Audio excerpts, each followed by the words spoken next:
This question is from CBSE 2025 examination.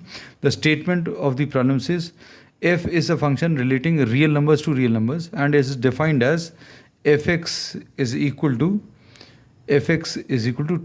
2x minus sin x.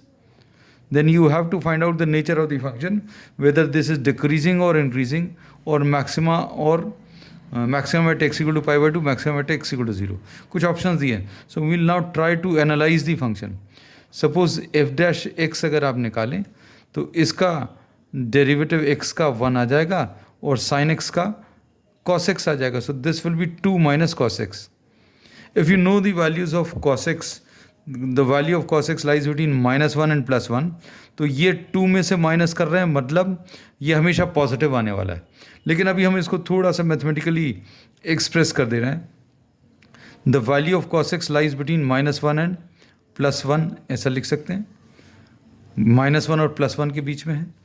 Minus sign से multiply कर दें पूरे को, तो ये माइनस cos x आ गया, इधर +1 आ गया और इधर -1 आ जाएगा. The sign of the inequality reverses. ये स्मॉलर है, ये ग्रेटर आ गया, ये ऐसा ग्रेटर साइन आ गया.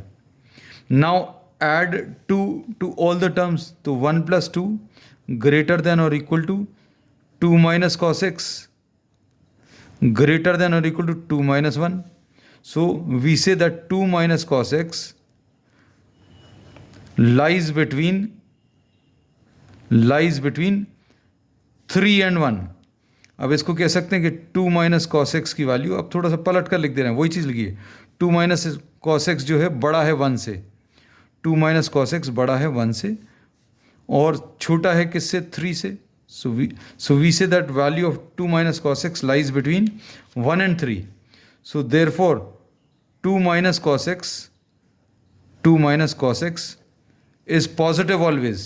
So f dash x is 2 minus cos x and this is positive. And if the derivative is positive, then the function is an increasing function. Therefore fx is increasing function, and this is given in the second option.